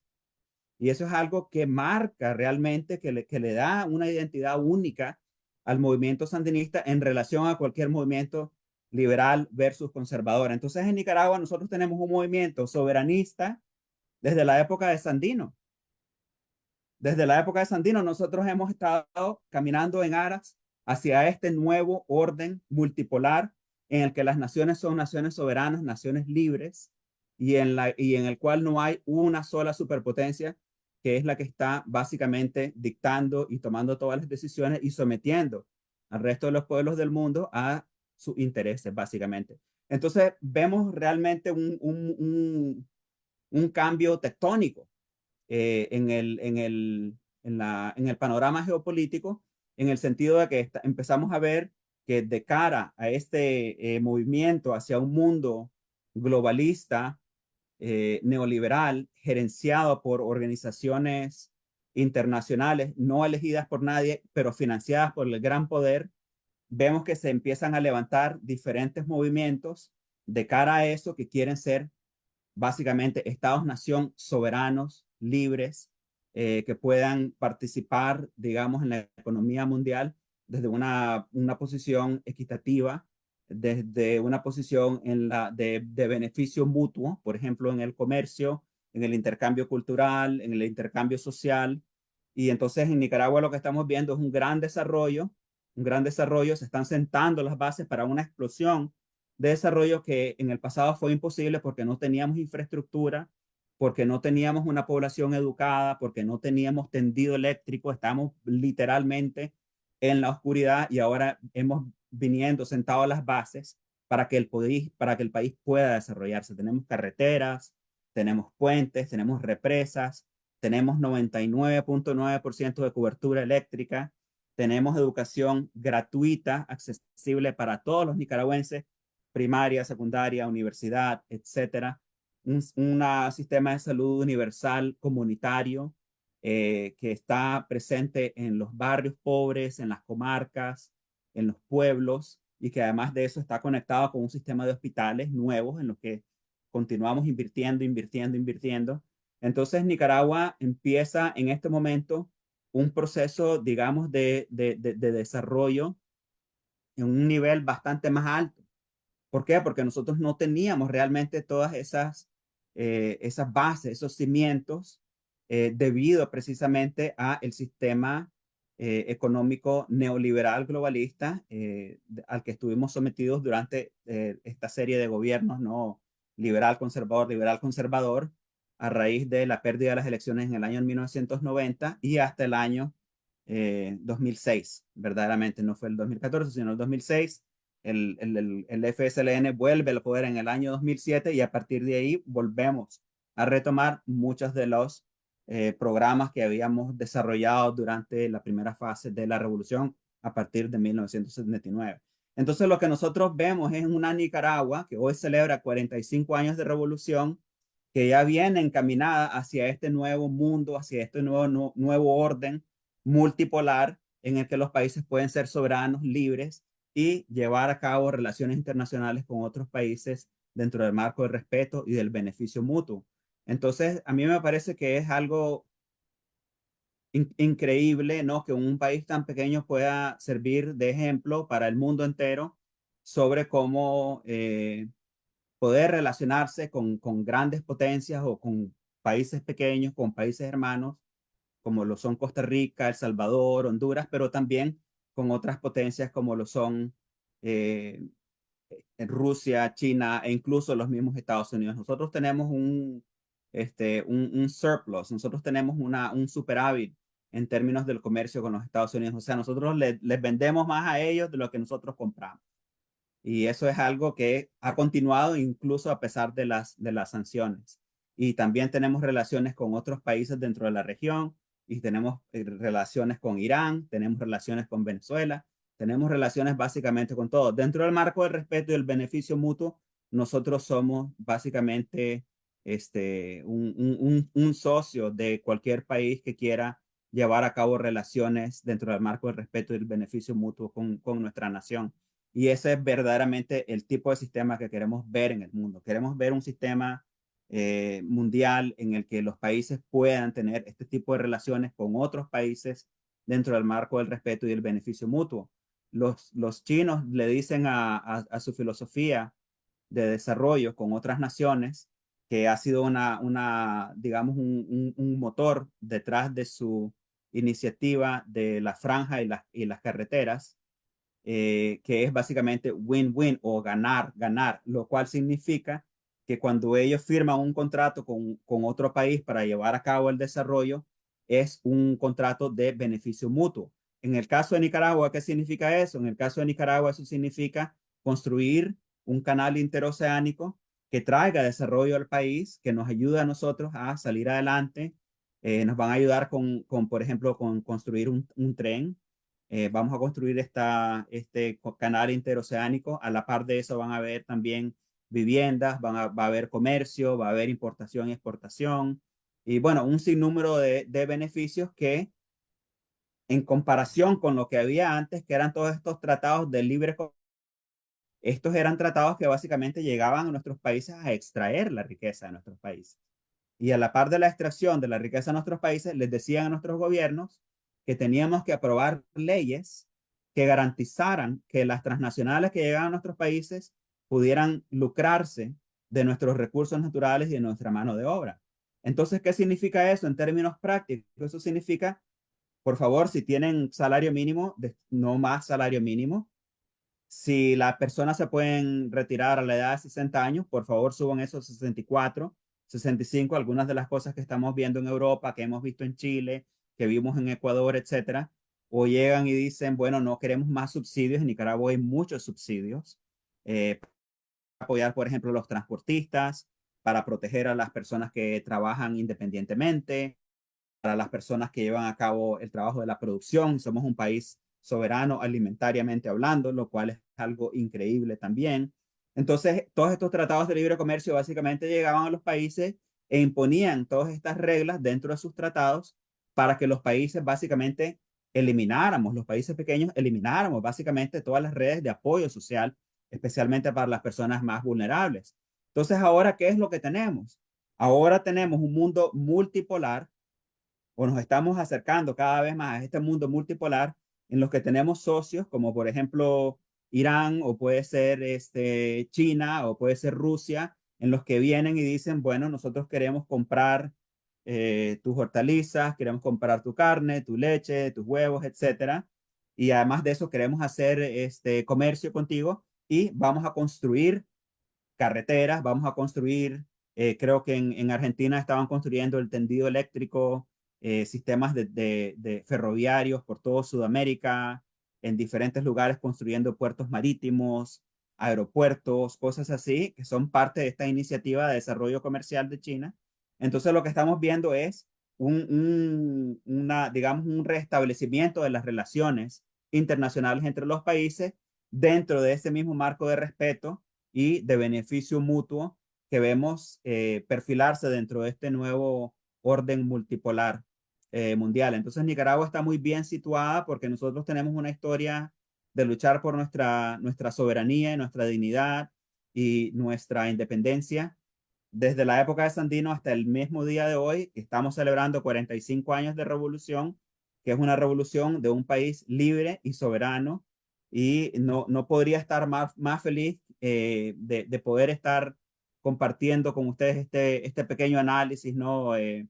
Geopolítico y del papel, ¿no? Del papel que Nicaragua puede jugar y ya está jugando dentro de este nuevo marco de orden mundial multipolar.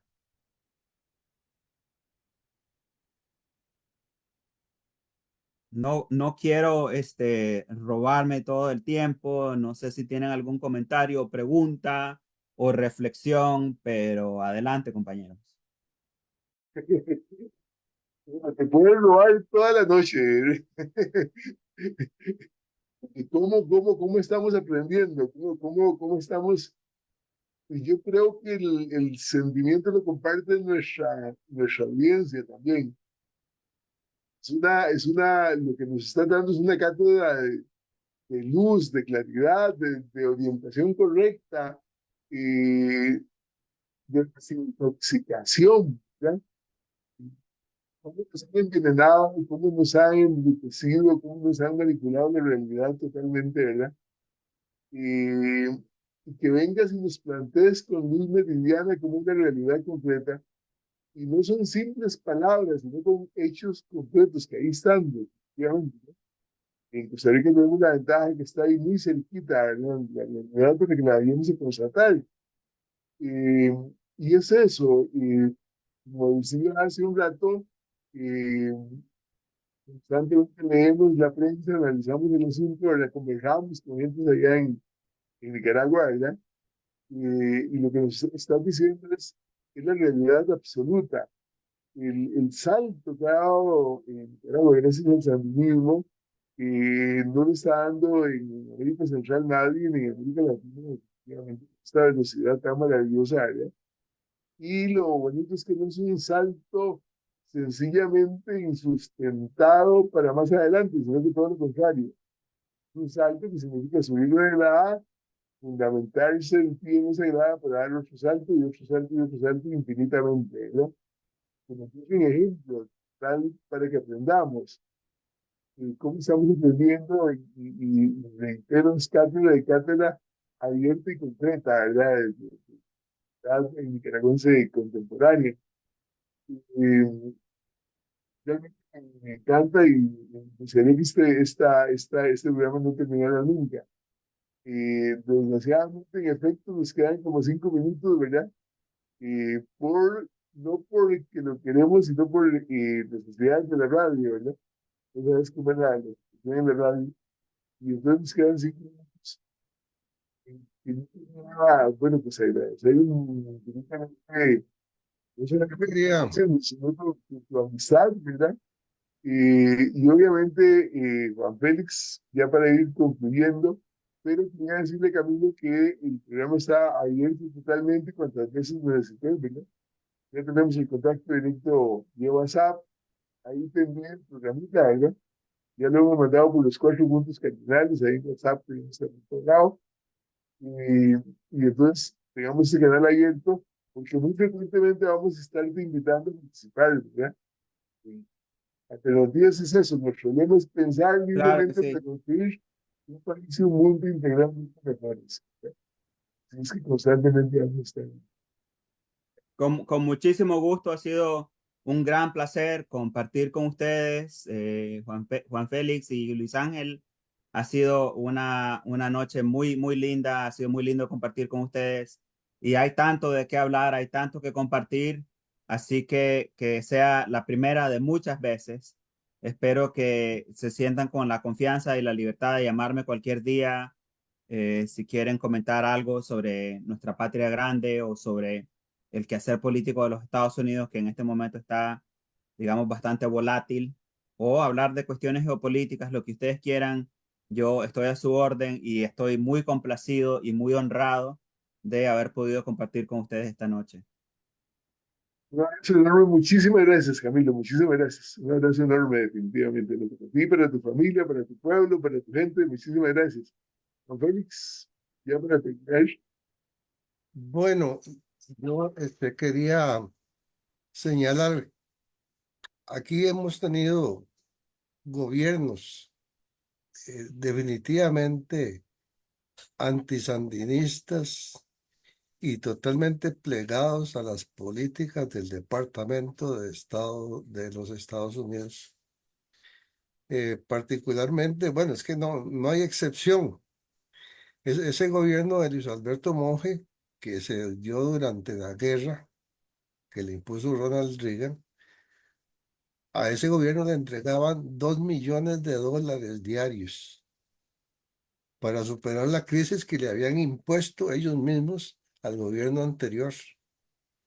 Pero no solo eso de prestar el territorio para la contrarrevolución nicaragüense y de facilitarle o regalarle esos millones, no era gratuito.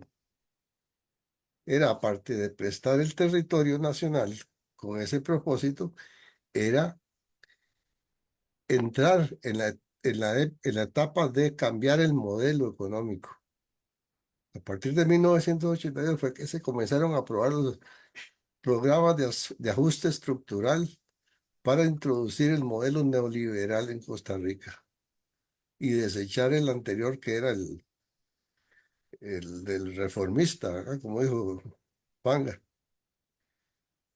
Los dos últimos gobiernos del Partido Acción Ciudadana, particularmente el de Luis Guillermo Solís y el de Carlos Alvarado, fueron rabiosamente ante todos estos movimientos que vienen. Rompieron las relaciones con Venezuela, le hicieron la guerra a Nicaragua. El gobierno que tenemos ahora, que trata de meterse en la corriente esa de Bolsonaro y Trump y Milei, toda esa cosa. Sin embargo, ha mantenido una actitud, digamos, no digamos de neutralidad, sino de no entrar en esa política agresiva contra Nicaragua. Ha mantenido una política de relaciones económicas, porque somos vecinos, nos necesitamos uno al otro. Y entonces de esa manera han disminuido un poco esa beligerancia contra Nicaragua, este gobierno actual. Y entonces yo creo que a esa posición debemos caminar todos los pueblos de América Latina, el Caribe y el mundo. Esa tolerancia, eso, caminemos juntos para mejorar la situación de la gente.